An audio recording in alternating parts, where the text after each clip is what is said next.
Hi guys, welcome back to my channel Sharmin কিচেনে সবাইকে স্বাগতম। আবারও নতুন একটি রেসিপি আপনাদের সাথে শেয়ার করব। যে পিঠাটা দেখছেন দেখতে যেমন সুন্দর, খেতেও অসম্ভব মজার। এই পিঠার নাম মিষ্টি কুমড়ো পিঠা। পিঠাটি খেলে অসম্ভব মজার হয়, ভিতরে রসালো ভরপুর। আপনারা একবার ট্রাই করে দেখতে পারেন। এই পিঠা একবার বানালে আপনারা বারবার তৈরি করার ইচ্ছা হবে। আমি একটি কড়াই বসিয়ে দিয়ে দিব ফ্রেশ নারকেল কোড়া 1 কাপ পরিমাণ। এখানে অবশ্যই ফ্রেশ নারকেল কোড়া ব্যবহার করতে হবে। আমি 1 কাপ পরিমাণ ফ্রেশ নারকেল কোড়া ব্যবহার করছি। দিয়ে দিব 1/2 কাপ পরিমাণ গুড়। অবশ্যই এখানে গুড় দিয়ে এই পুরটা তৈরি করতে হবে। এখানে কোনো রকম চিনি অ্যাড করা যাবে না। চিনি দিলে পিঠাটা দেখতে, ভিতরের পুরটা দেখতে অনেকটা সুন্দর হবে না। আমি ভালো করে ভেজে যে পানিটা ছিল শুকিয়ে নিয়েছি। দেখতে দেখুন কতটা আঠালো হয়েছে। আমার প্রায় পুরোপুরি পানিটা শুকানো শেষ। এবার নামিয়ে নিব। কড়াই দিয়ে দিব 1/2 কাপ পরিমাণ দুধ আর 1/2 কাপ পরিমাণ পানি। আপনারা চাইলে পানির পরিবর্তে দুধও দিয়ে করতে পারেন। আমি এখানে 1/2 কাপ পানি আর 1/2 কাপ দুধ দিয়ে যে ডোটা তৈরি করব। এখানে দিয়ে দেব 1/2 টিস্পুনের মতো লবণ, 1 টেবিল চামচের মতো চিনি। এখন দিয়ে দেব 1 টেবিল চামচের মতো জর্দার রং। জর্দার রংটা দিলে মিষ্টি কুমড়োর যে উপরের কালার হয় সেটা পারফেক্টভাবে আপনারা তৈরি করতে পারবেন। না হলে মিষ্টি কুমড়োর মতো দেখা যাবে না এই পিঠাটা। এখানে আমি চালের গুঁড়া দিয়ে দেবো 1 কাপ পরিমাণ। অবশ্যই এখানে চালের গুঁড়া অ্যাড করবেন। আটা দিয়ে তৈরি করলে খেতে ভালো লাগবে না। আমার ডোটা ভালো করে পারফেক্টভাবে তৈরি করা হয়ে গেছে। এবার নামিয়ে আমি পিঠাগুলো তৈরি করে নেব। আমি একটি গোলাকারের বল শেপ দিয়ে ভিতরে গোল করে তার ভিতরে পুর দিয়ে দিব।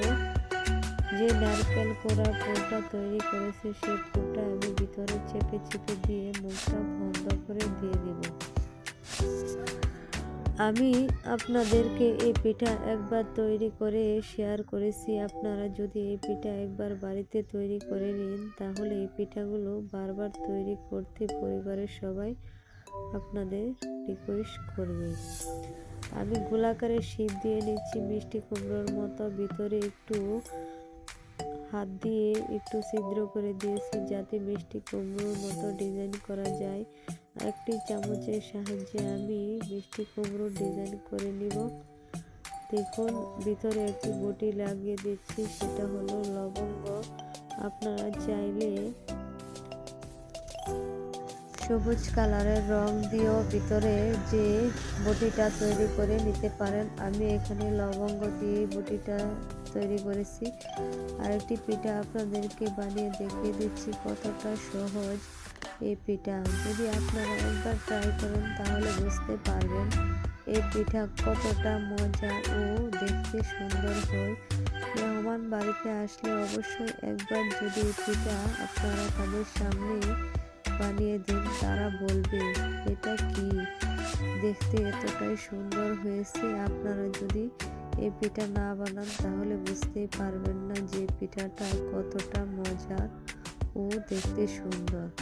আমি একটি ডিস্কে বসিয়ে পানি দিয়ে একটি স্ট্যান্ডার বসিয়ে দিয়েছি। বলক এসে আমি এখন পিঠাগুলো একে একে বিছিয়ে দিব। আপনারা যদি এভাবে ট্রাই করেন তাহলে বুঝতে পারবেন কতটা সুন্দর বা মজার এই রেসিপি। আমি সবগুলো পিঠা বসিয়ে দিয়ে ঢাকনা দিয়ে ঢেকে দিব আধা ঘন্টার জন্য। আধা ঘন্টা পর ফিরে আসব। আধা ঘন্টা পর আমার পিঠাগুলো পুরোপুরি সিদ্ধ করা হয়ে গেছে। দেখুন আমার পিঠাগুলো পুরোপুরি সিদ্ধ করা হয়ে গেছে। এবার নামিয়ে নিব। নামিয়ে ঠান্ডা করে আপনাদেরকে ডেকোরেশন করে দেখিয়ে দিব কতটা ভিতরে ক্রিসপি ও সুন্দর মজা হয়েছে।